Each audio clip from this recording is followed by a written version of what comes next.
sure where is my husband because he should be connecting from his hotel because he's now at Puerto Rico. We'll be flying home.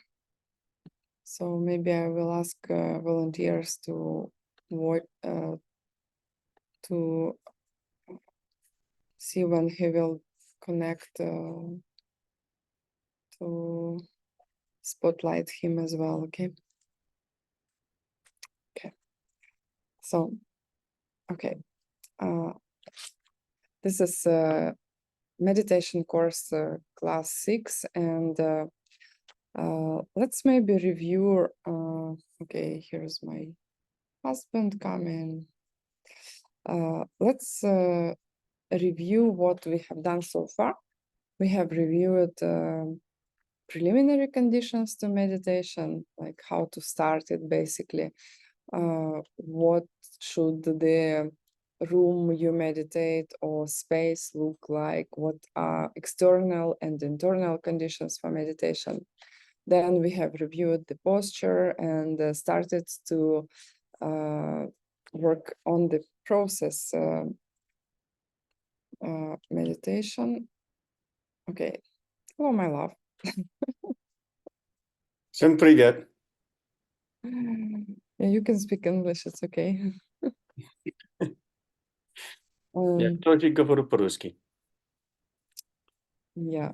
So, and last time you remember we have finished with the third problem of meditation. And I know that you had something to add on the problems. You want to start? Me? Yeah. Yeah, I just wanted to talk a little bit about. I've got to go to work soon. You can tell I'm in Puerto Rico right now. Had a great morning actually. Went swimming. The beach is right outside. So I wanted to talk just a bit in general about meditation.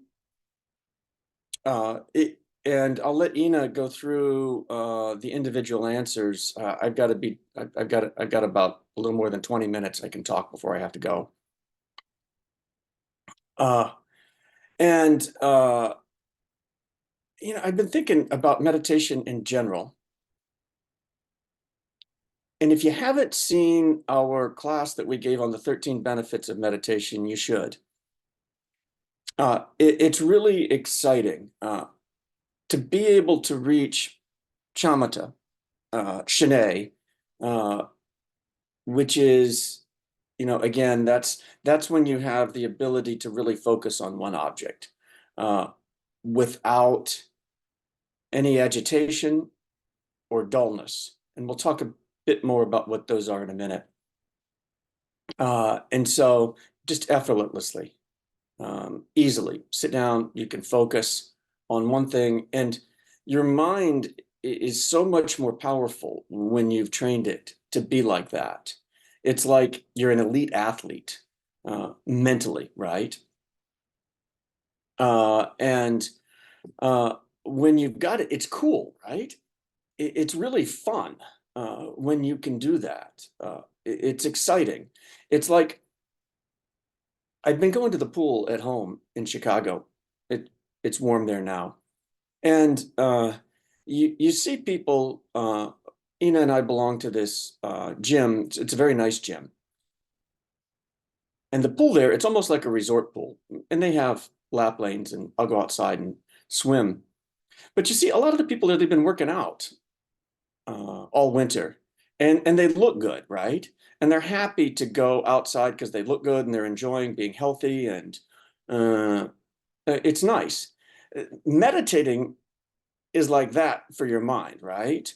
It's like you've built it up, you're strong, it's capable, it's happy, it's healthy. You can solve problems better, you're more creative. When you're starting to have a mental affliction attack, you catch it early on, so you're happier. It's really quite extraordinary. And so today, you're going to go through the 9 stages today, aren't you, Ina?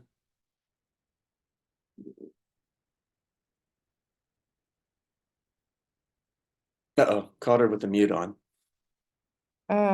Yeah. Yes, we will go at the next class. In the next class. Okay. So I'll just talk the two problems that you've got to overcome. Once you've actually, the first one is just meditating, right? You've got to actually make the effort to sit down in order to get the benefits. It's like you got to go to the gym, right? If you don't go to the gym, you're not going to get in shape. Se tu non vai ad allenarti in palestra, non otterrai And nessun risultato, no? I think is that Italian? Yeah, I'm hearing my class in Italian. That's fine. I think I lost the Italian channel.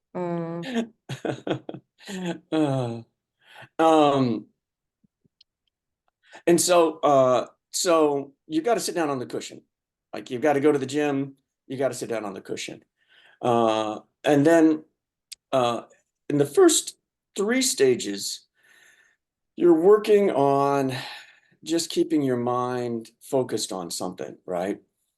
And so your mind has the ability, you direct your mind to one specific object, but then you have to sustain that object, right? Like you have to be able to stay actually on the object that you choose. And for the people that I'm going to teach, simply to reach shamatha, right? It's not a goal, it's not an object in and of itself for anything other than to develop your ability to focus. But we're going to focus on the breath at the tip of our nose. It's a nice neutral object. You always have it with you. And it's not by itself going to create any mental afflictions or any other thoughts. And it's really easy to focus on. And so it's just like lifting weights, right? It's lifting weights in and of itself isn't that interesting, but it gets your body in shape. Focusing on your breath, not that interesting in and of itself. You get your mind in shape, and that's exciting. And having your mind be in shape. And so at first you're sitting down and you're just trying to keep your mind on the object. You'll sit down and everybody's like this. You sit down and you'll be lucky if you can hold your mind on your breath for a minute before you're wandering off. And you'll start just counting 10 breaths. And boy, sometimes you can't even get to 10 before you're thinking about something else.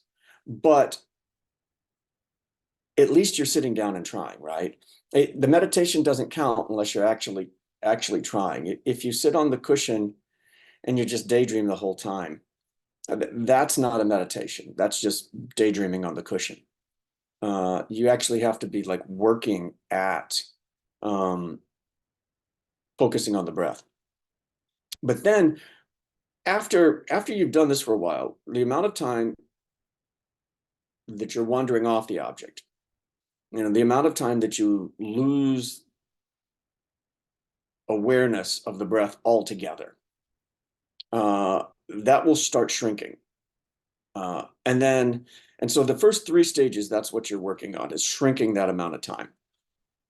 And I'll have classes later on, and we'll go through each stage in real detail. We're going to make individual clips, and we'll discuss this at great length. I'm just working on introducing these ideas to you now. And so then after you gain the ability, right, through your ability to remember, the ability to bring your focus, the direction of your focus back onto the object and sustain it. Once you can sustain that, that's actually a pretty major milestone. At that point, you've reached level 4. And most people, I think, in their normal life, wouldn't get to level 4. There would be some people would, good scholars who focus on things maybe if your job requires it, but most people probably would never really get to level 4. But you can do it fairly easily if you train yourself with meditation. And then what you're going to be working with, there's 2 different things. There's agitation and dullness. And those are the obstacles that you're working on in order to reach Shine, in order to reach Shamatha, right? Same thing. Shine is Tibetan, Shamatha is Sanskrit. And that's the stage you need for the big goals, for the direct perception of emptiness. And it's actually, when you can get there, you're at the preliminary stage of the first level of the form realm. It's very peaceful. Your mind's at peace, your body's basically gone, and boy, you can really focus. And at that point, you've gained the ability not just to focus on one thing, but you can direct it wherever you want to, effortlessly, and sustain it there. It's really super cool. It's like, you've been crawling all your life, and then somebody, teaches you how to run, and all of a sudden you're running, and like, wow, this is really extraordinary. I don't know why I was crawling all the time. And but what you're going to have to overcome before you get there is agitation and dullness.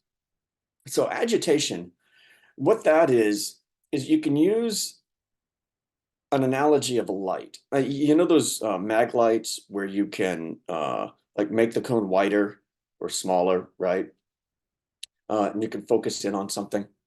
So it's like when you have the ability, when you're keeping, it's like you're shining a light onto an object, and then you're holding it there. So that's when you're not losing the object. That's when you're right on the object. But then it's a little surprising. You're still going to have gross agitation at this point. And so there's going to be all other kinds of things that are popping in and out of that light, right? Like you've been able to hold the light steady on one thing. It's not shining all around the room. And you've brought the beam down to where it's focused on whatever it is you want to focus on. But then there's still things like popping in through the light all the time. Lots of little things. And it's odd when you first are doing it, because you've never really noticed before how many things are jumbling through your mind. But then there'll be a lot of stuff, pretty big things.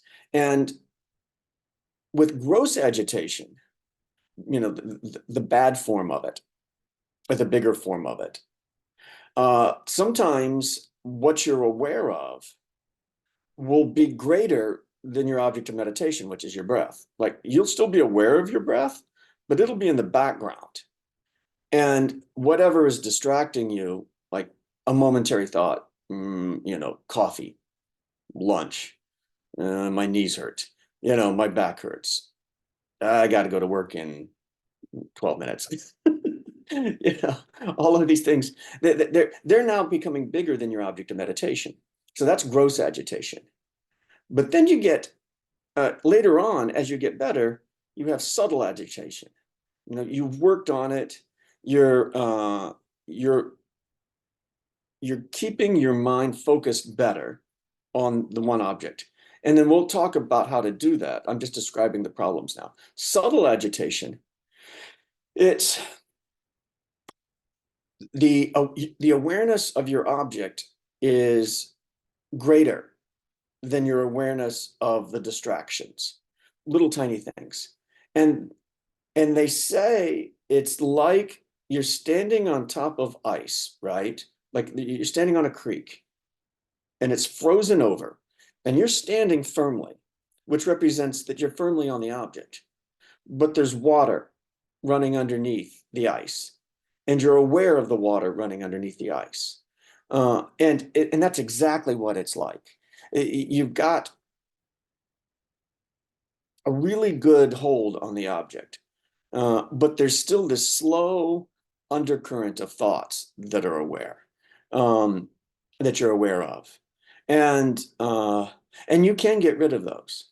And that's a major step. And Ina will take you through what exactly you're eliminating at each step. I mean, I could do it real quickly. Once you get the ability to focus on the object, the first thing you eliminate is gross agitation. And then you eliminate gross dullness, which I'll talk about a little bit later. Then you eliminate subtle agitation. Then you eliminate subtle dullness. And then you're working on the amount of effort it takes to do that till you get to the point where it's effortless. So gross agitation, the thing that's distracting you is larger than the object you're focusing on, larger than the breath that you're focusing on at the tip of your nose. Subtle agitation, your awareness of the breath at your nose is greater, but it's still there. It's still water flowing underneath the ice. And it's keeping your mind from its full potential, right? Your ability to use your mind is being distracted by these useless thoughts that are running there. So then dullness. Gross dullness is like, the example that Geshe always uses is that you've had 3 pieces of New York pizza at lunch, and then you're trying to meditate afterwards. And, and so you can be on the object, right?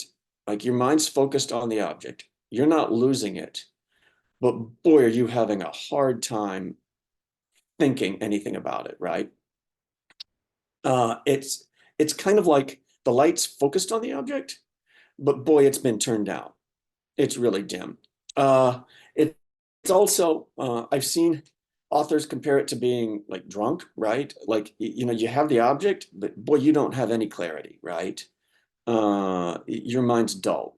You're not really, you're not really fully aware of it. Like you could imagine you've had 3 drinks and you're trying to read a book. You're reading it, but there's no clarity. You're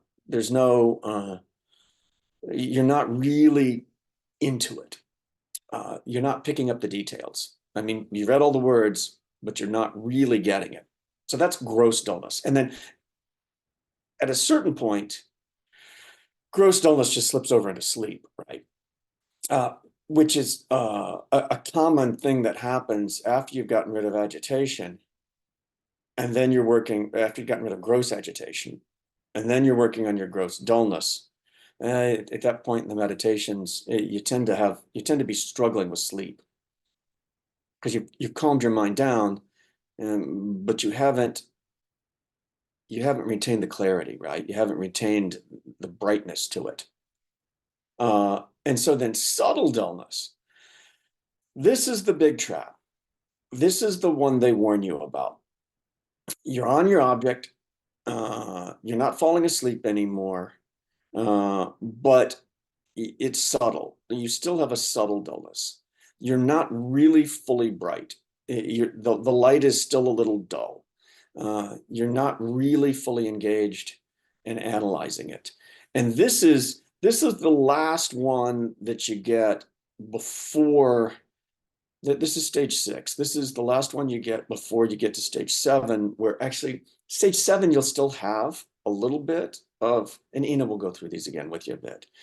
In stage 7, you'll still have a bit of subtle agitation and subtle dullness, but you can spend some effort and get rid of them.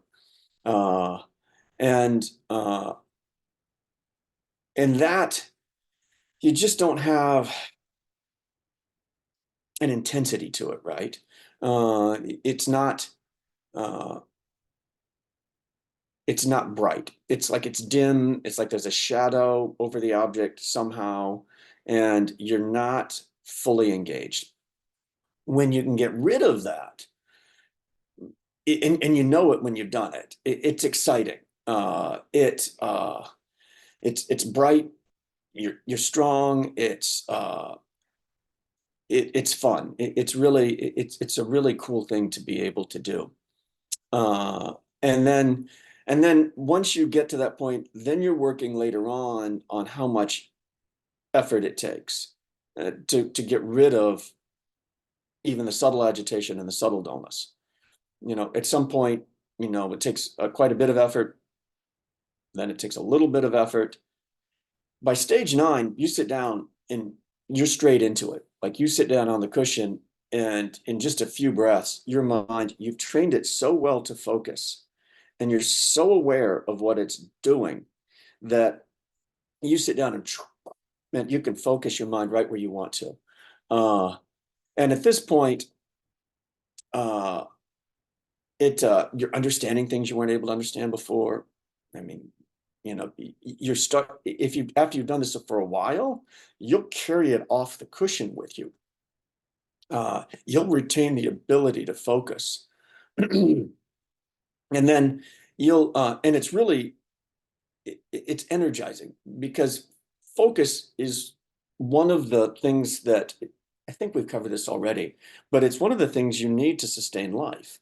And ours is being fractured all the time by modern society. And when you gain the ability, you've got a lot more energy. It's nice. You realize how pleasant it is.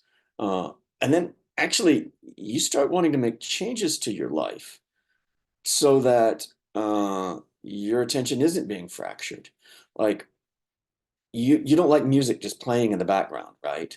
Like, you wouldn't cook dinner and play music in the background because it's going to distract you. Like, it's like, boy, if I want to listen to music, I want to listen to music. If I want to cook dinner, I want to cook dinner. I don't want this thing coming in and out of my awareness. It's pleasant to be able to focus. So that's an introduction to the process that you're going to go through. And you can go through it. And there's quite explicit instructions for how to go through each stage, things to work on, things to look out for. And in order to do this, hopefully I haven't been talking too fast. I got excited. I think I started slow originally. In order to do this, and I've known people who have lived in Manhattan, had full-time jobs, and were able to reach shamatha. And what it's going to take, initially you'll start out 6 days a week, 15 minutes a day, 10, 15 minutes. And then you'll build it up. And then you'll get to the point where you're doing an hour a day easily. And then you'll find you need less sleep. You're more efficient at work, or with whatever else it is you're doing. Again, if you have little kids, that's a different situation. It's difficult with little kids before they go to school. But then you get up to 2 hours a day. And at that point, 1 to 2 hours a day, 6 days a week, just like an athlete. Now you're really getting somewhere. You're really building your ability to meditate, and you can reach shamatha in the outside world. You don't need to do long retreats. They're helpful, they're useful. You don't have to do them. And you can, it's a realistic goal. Lots of people have reached shamatha. It's a much easier goal than the direct perception of emptiness. Shamatha is completely possible. It's not mysterious. It doesn't have to be mysterious. It's practical. And after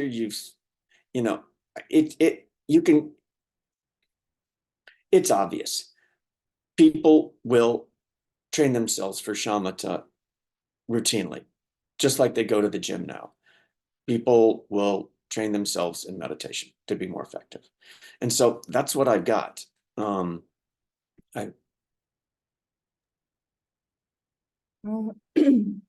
here.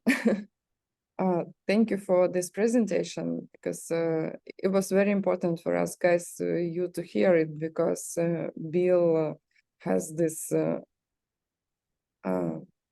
very rare experience, right? Of going through all the stages. Okay, I think then now you should go, right? Yeah, I've got to go downstairs. I wish I could continue here. It's fun stuff. But I should be home tomorrow and we can talk. And again, we're going to do more classes for the people who are serious about this. We'll work with you and answer all your questions. Okay. Thank you. See All right. you in the Okay. evening. I hope not tomorrow. Yeah, we'll see. I got to go through Florida. There've been lots of thunderstorms there. Okay. All right. Okay. Thanks. Well, thank you everybody for showing up. Okay. Thank you for giving me the opportunity to talk about these things. See you soon.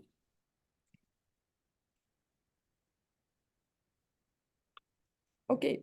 So I was thinking it is very important for Bill to tell you his experience, because this is not a theoretical experience, right? He walked through all these stages in his 3-year retreat, and probably he started before, but then he went up to, you know, the highest stages, and not very many people can teach you that, right?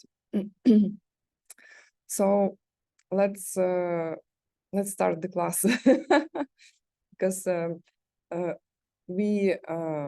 because he cannot do the second class. That was all the how to say, all the idea of him teaching this course was I really wanted him to go through levels of meditation with you, and to explain what are the differences. And there are, of course, much more details at each stage, but it is very important to plant the seed, you know, for you to see somebody who did it, and to get this real feeling, you know, because one thing is when you read from a book or you just heard it, but you're like at stage 4 or 5. And another thing is to hear it from a person who did level 9, right? So now let's amplify the seeds. Let's make them stronger. Close your eyes. And what I usually do, because there are so many distractions, I first listen to the noise, you know, noises outside. Just let my mind go to the object that attracts it. Like in our situation, we are at the library in Skokie, in Chicago suburb, and we can hear the air conditioner noise. And so I put my mind on this noise first, because it's so obvious. It's an obvious object.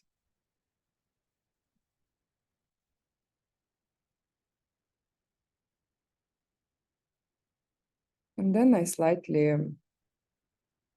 change the object. I talk to my mind, and they convince to go to focus on my body.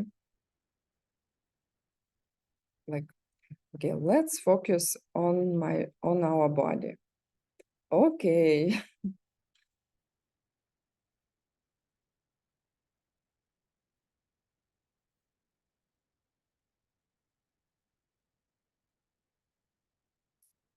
Then let's focus on the tip of your of of your nose, of our noses.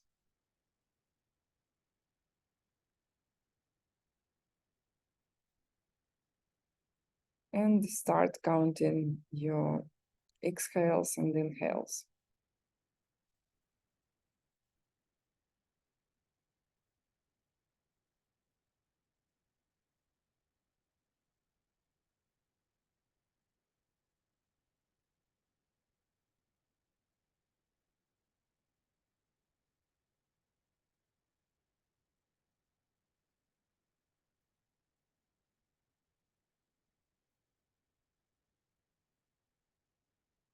And try, if you can stay on the object. I will not be counting.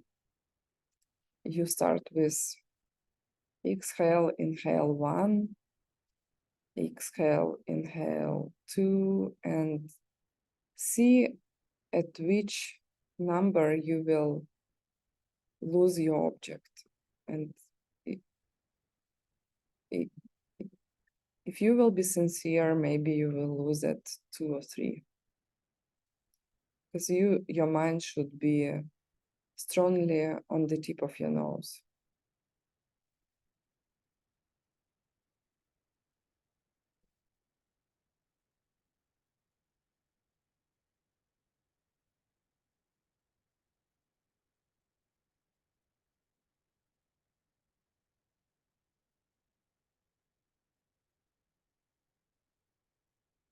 If you lose your object, start over again.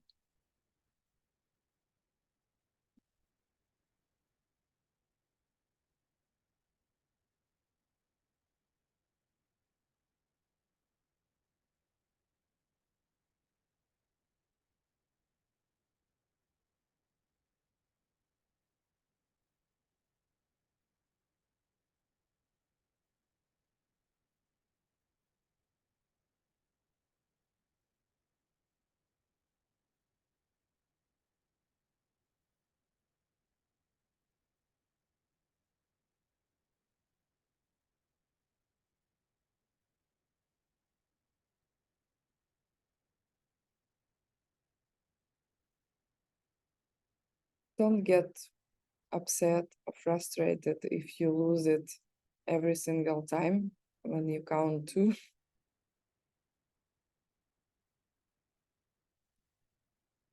It's just an experiment. Try again.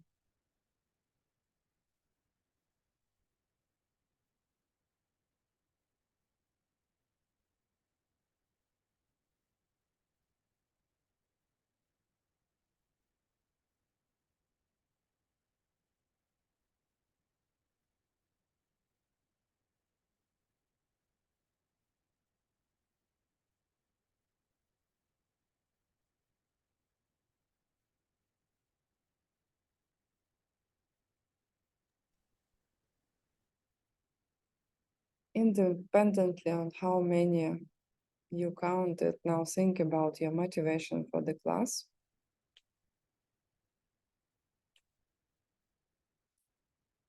Think about one of the benefits of meditation you heard about, and one that you think that is really sexy.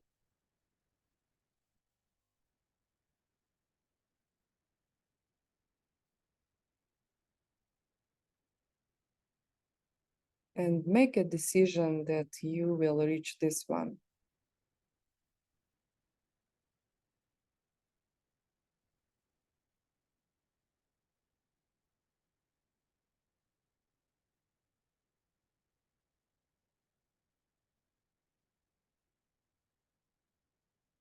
Try to imagine how the world will look like for you if you will reach this one, the benefit that you remember.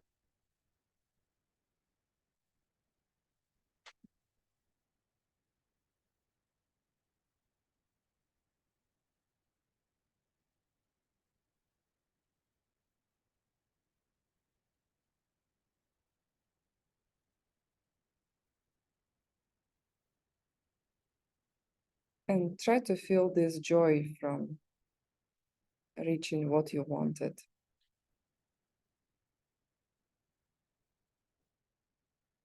Go back to your breathing, open your eyes. Now let's go through the problems that left. We have done 3 of them. You remember which ones? We did lelo, laziness, right? Then we did forgetting the object, losing the object, and also sleepy or busy mind. Then what happens is there is the 4th one is do mi jepa. in Tibetan, can we have slides, please? Thank you, Katya. Okay, here you can have Tibetan and also a definition. So it is actually when you take unnecessary action. Let me first explain what it means, and then I will give you an example. So it means when you have your dullness or agitation, you take actions. Sorry, you do not do actions. The fifth one is when you take actions that are necessary. The first one, you have your dullness and agitation, and you do not correct these states. Do me jepa. And in order to have this problem, you should have already your smoke alarm session, smoke alarm or smoke detector, right, working. So actually it is working, but it doesn't do anything. So what happens is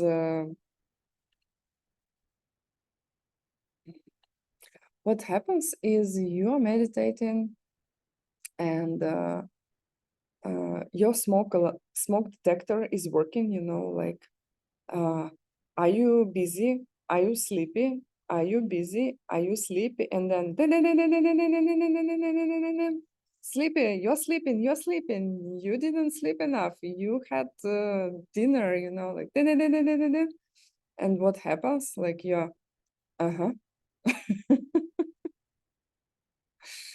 you are sleeping, you are sleeping. And you do not do anything. So, or like your mind is, this is another one is my personal problem, because I really like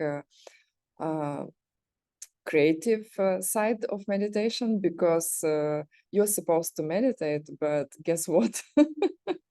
Because you have some agitation in your mind, your thoughts are jumping, and you're on the object, and oh, by the way, this is what we can do in True Project. Oh, this is what we can do for marketing. Or, oh, this is a new book I should write, you know. Or, oh, this is how I can translate this word, you know. And I have a special notebook next to my cushion. I write my ideas, or like I take a piece of paper.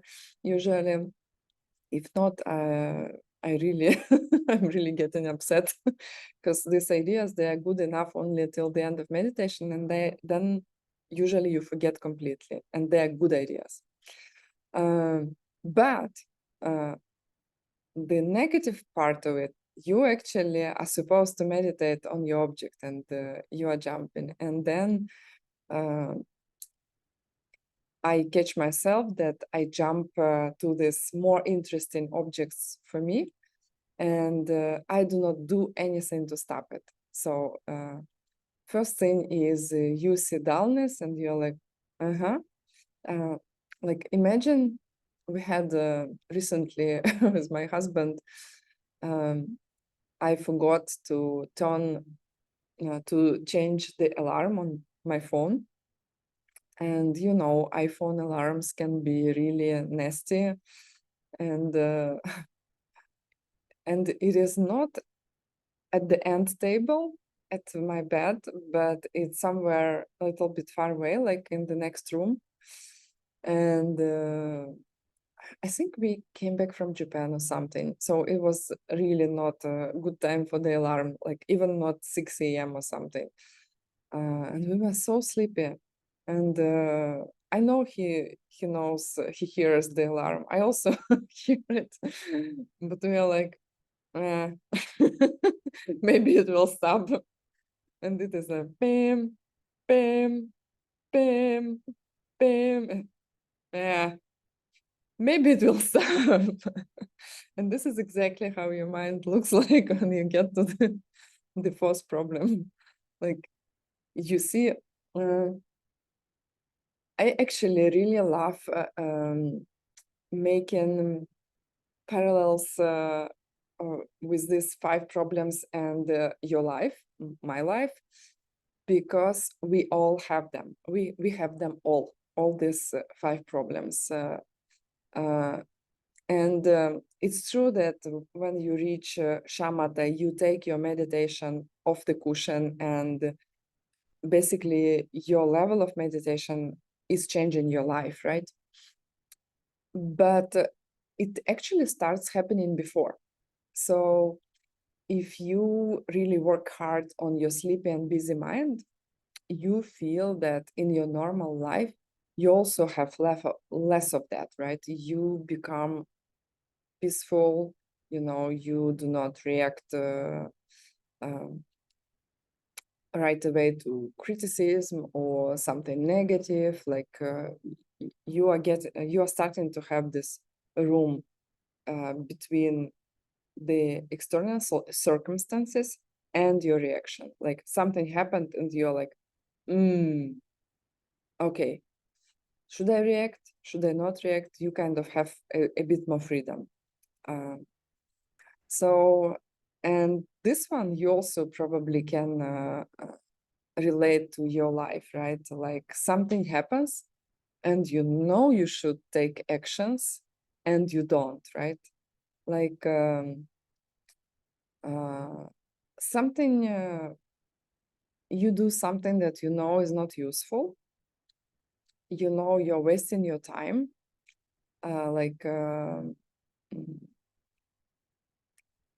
I don't know, like what? Maybe you watch too much TV. Maybe you do not go to sleep. This is also like I can relate to this one, because my peak of mental activity usually is late in the evening. And then I have difficult time because of my brain working. I have difficult time to go to bed, and I continue to have some creative thoughts, ideas, and I know that it hurts my body. I know it is getting late, like 10 p.m. You should go to bed. I can hear the voice in my head, right? And yeah, I know. And I continue, like half an hour later, it is really time to go to bed. And they're like, yeah, I heard it. And I go on, right? 11 p.m. If you do not go to bed, you will regret tomorrow. Yeah, boy, I will really regret. I don't like this feeling when I didn't really sleep well. Okay, soon, promise. Then half an hour later, 11:30, you promised. Boy, you're nasty. Go away. I have a hard time, you see. My life is difficult enough. Then 2 a.m. Oh, what did you tell? Why? I should wake up 6 a.m. Boy, I regret I didn't listen to you before. And then guess what? Next day, same.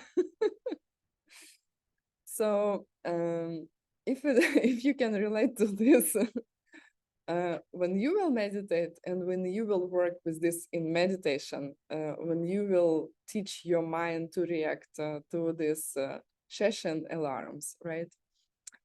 Then you will have easier time to deal with your mind in your life. Okay, so how we correct this problem? We take actions. Unfortunately, it's not as easy as it looks like, but it's a training. it's a matter of training, and if you will, I think maybe we should do reels with these 13 benefits of meditation, you know, like have them ready, available. Maybe we should just do it all over again, but you should have these 13 benefits, because your task is to make to make you meditate, you know, to force you, to trick you to meditate. You know, this is your task. Nobody will do it for you. And if you have little children, maybe it's not time. Maybe they will want to meditate with you. Like my son was really happy to do yoga with me, especially when I was doing, you know, the down dog. Of course, yes, a smaller dog was below the down dog, the big dog. Maybe your kids will be happy to pretend they're meditating with you. If not, just don't feel guilty. You can do something else while you're waiting them to grow up a little bit. You can plant seeds to be a successful meditator, like straight when you will have the chance, you know. So you train your mind. It's just you trick yourself. You know the benefits. You overcome your lelo. You start meditating, and then you will be able to develop it. And just because you try again and again, same thing like when you try to stop your anger for the first time, right? It's like stopping a TGV, train de grande vitesse, right? French trains. We don't have this speed trains in the US, right? But in France, I was working in Paris, and I was living in Lyon. And the Paris, Lyon, the distance is from Paris to Lyon is 500 kilometers. Like it's pretty far, right? And I was not going every day. I had to be there for a couple days a week. So I would wake up 4 a.m., you know, do a very short yoga, or I was usually not doing meditation the same day because it was like very painful, right? But I would take a train. It was in 2 hours I would be in Paris, and I would go to the office. So TGV is like almost 300 kilometers per hour. It's like 200 miles per hour, right? And first time stopping your anger or fighting your agitation also in your meditation, same, exact same. It's like you try to stop TGV going 300 kilometers per hour. You're like, stop, you know, and schmack, ketchup. So, but then you train your mind, you try to do it again and again, you try to stop it, or in our case, you try to take actions every time you do not want to take actions in meditation, and you're getting better in it. And then train comes and you're like, stop, and train.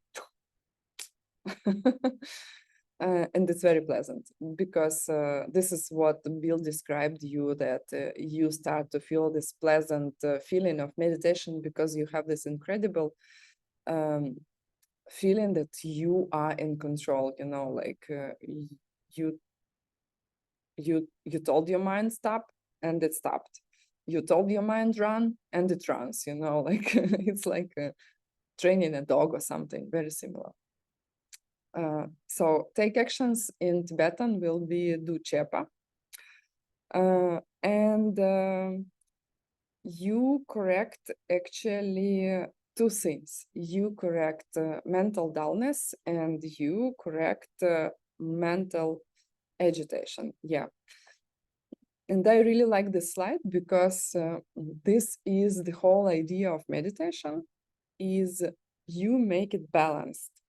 Because strange enough, like it's not that you get rid of it, it's the the way you get rid of these extremes, dullness and agitation, is that you find the middle, you know, like you go to the middle, kind of, you have less and less of these extreme things, extreme dullness and extreme agitation. Then you have it more and more subtle, and then when you come to the middle, that will be your focus.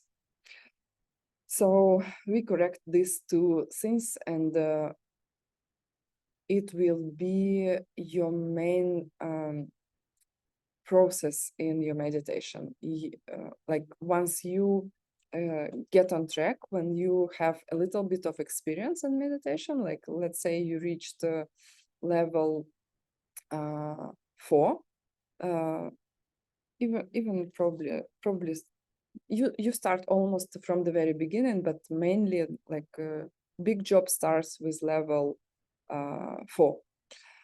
Then up to the end, this is what you will be doing. You will be constantly correcting, constantly adjusting. Like when you're driving, you know, like a new driver is like, oh, and they are doing big movements. And if you are long-term driver already, you do the small adjustments, small movements, you do not even notice. And this is exactly what happens in meditation.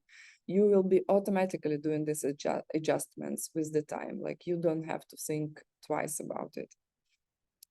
Okay, so I don't know, maybe the questions that we will talk about now are the most important in the whole course, because this is practically what you will do when you get your agitation in your mind or dullness in your mind, right? So first, agitation. First dullness. What will happen? Can we have a slide? What will happen if you want to fight your dullness? There are mainly 3 methods. Actually, there are a little bit more, and you know already some of these methods. Remember, we were talking about eyes, that you can, if you feel dull, then you can put your eyes a little, like lift a little bit your eyes, and more to the horizon. And if you feel agitated, then you can go down a little bit, right? Another thing is with your head position, right? Agitated, you go down. Too dull, you try to go up, right? And also you can help a little bit with your shoulders, sit up straighter, then it helps. But there are 3 classical methods. So what are they? First is tighten your concentration on the object of meditation. Like when you are in meditation, you will understand what it means. Like you basically, it's same like I would have a cup and it would be just standing, and then I take it, right? Like or it is just standing and I see many things, and then I start to look at the cup, right? So it's same. You just try to consciously get more focused on the object. Easy, right? So and dullness can happen, and agitation, and in more advanced stages, this is what will happen when you do this antidote, right? You feel you're dull and you start to do the antidote, you start to get more focus.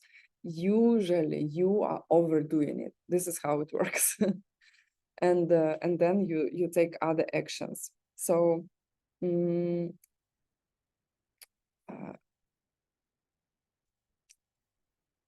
let's go back to the slide. So you tighten your concentration of the object. If you try but still have mental dullness, maybe because you have overdone the antidote, right, for agitation, then you can allow your mind to expand out a little bit. It means like you may try to feel space, right? So the second method is shift your concentration to another object for a while, like just change the object. For example, think about something that is really inspiring. Maybe one of the benefits of meditation. I actually suggest you to pick one of the benefits that is really inspiring you. For me, it was always stop aging, sickness, and death. If you know me for a while, you probably heard from me many times that I hope I will see that nobody is dying anymore, on this planet.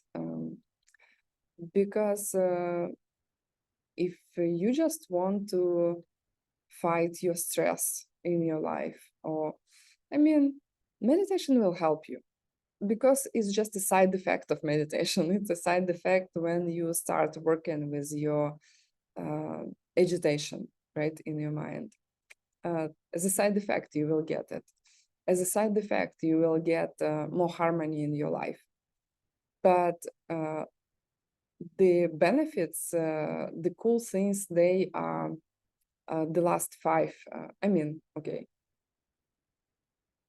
last 8 of these benefits. First 5, they are just, okay, nice to have. They are very helpful in business life and family life, but first 8 are really cool. Starting with you will advance in your spiritual life, and you will see emptiness directly.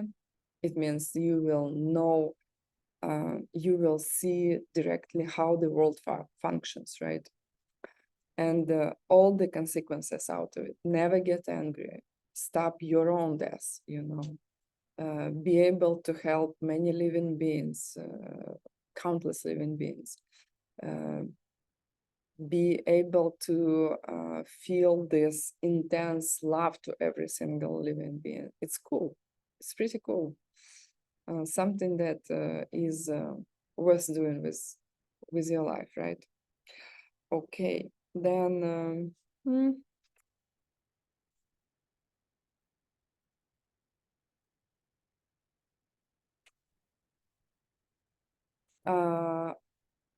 something that is also interesting,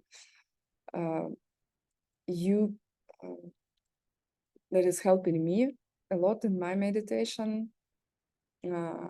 I think about my teacher, because I see great qualities in my teachers, and it can be really inspiring, because I think I meditate, I will get these qualities, one day. And in some ancient scriptures, they also say, imagine that your teacher is made of golden light, and you are kind of in the rays of this light, and it also uplifts your meditation. I think it can be related to the second correction also.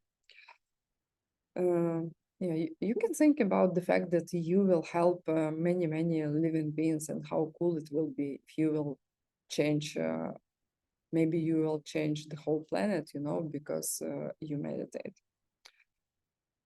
The third one, and these antidotes, they are being applied, it's a sequence, right? You apply first, you tried to get closer to the object, you know, you tried to, you basically try to adjust, right? Maybe, okay, too close, then a little bit more space.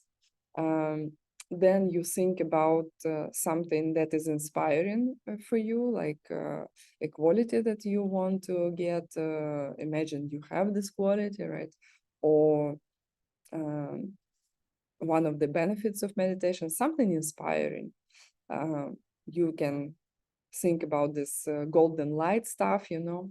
And if nothing helps, then you stop your meditation and go and splash some water on your face, because only water can help this fat elephant sitting in your mind at this at this point. And there will be days when you will want to stop your meditation and do it next day when you will be rested enough, right? But these days should be rare, like 1 out of 100, not every day. So, by the way, if you are tired, like I usually have these issues when I am jet lagged. That's a curse of my life, that I should travel quite often. I mean, not curse. I actually love traveling, but jet lag hurts. And then you are with this fat elephant in your head for like 1 week at the very least, if you travel to Japan or to Europe.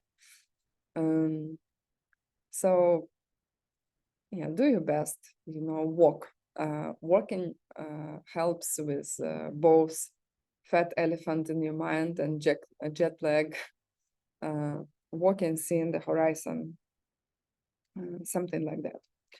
And this is the third benefit. You stop your meditation, you splash water, you walk, you know, then you go back to cushion if you still have time.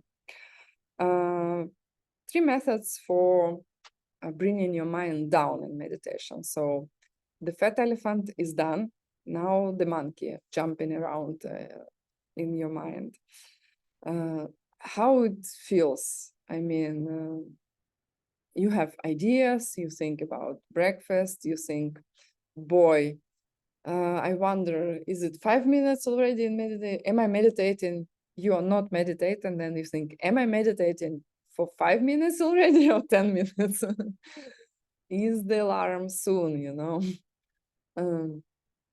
And then there are 3 things you can do about it. First, you can try to do the same thing with the object, you know, like if you are dull, you can try to come closer, like to see it more clearly, like bring it, you know, closer to your eyes.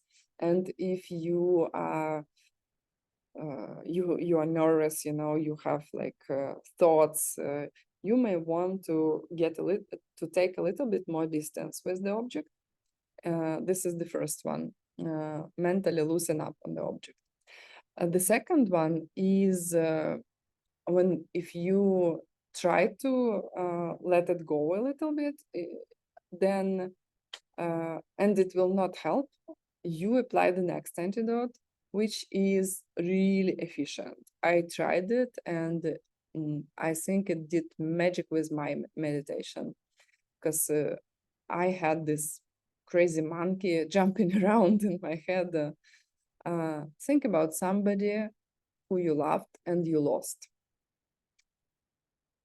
And these thoughts, they bring your mind down instantly, like with the magical power, I would say.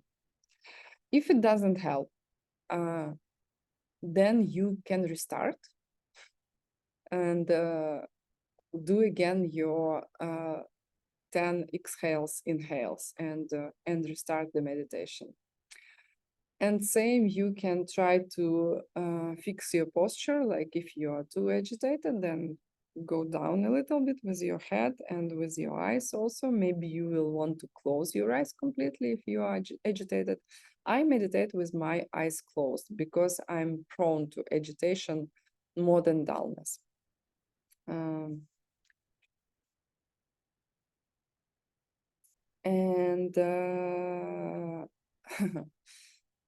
What is the fifth problem of meditation?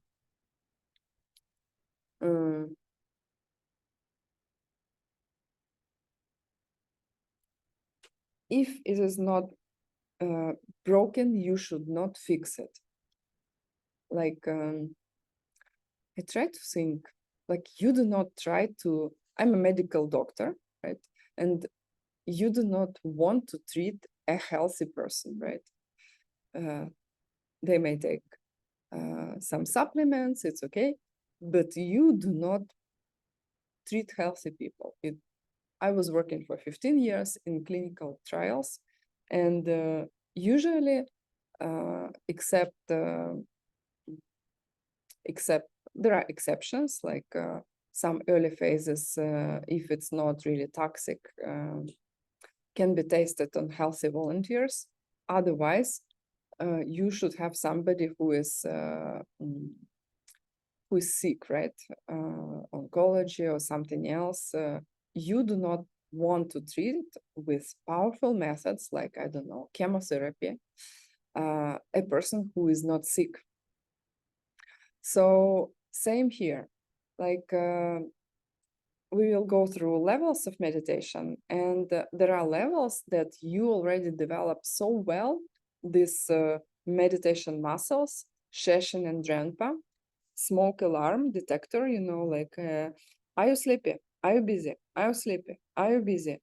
You don't have problems with that. And also you develop the meditation muscle, bring the object back, you know, bring the object back.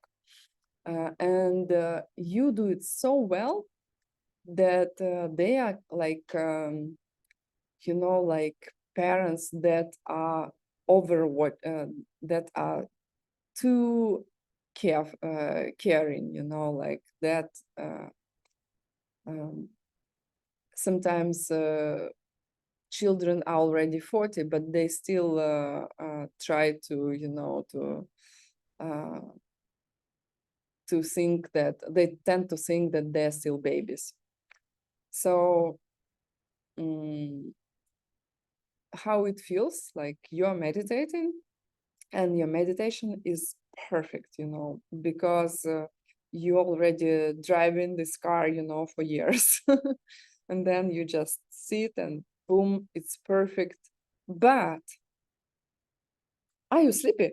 Are you busy? Are you sleepy? Are you busy? And at this stage, your meditation tools you develop become an obstacle as itself.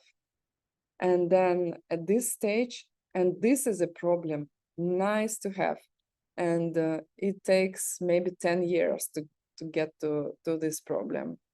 I mean, you can develop shamatha in your real life if it is peaceful, as Bill told you already. But usually it takes many years of meditation to get to this stage.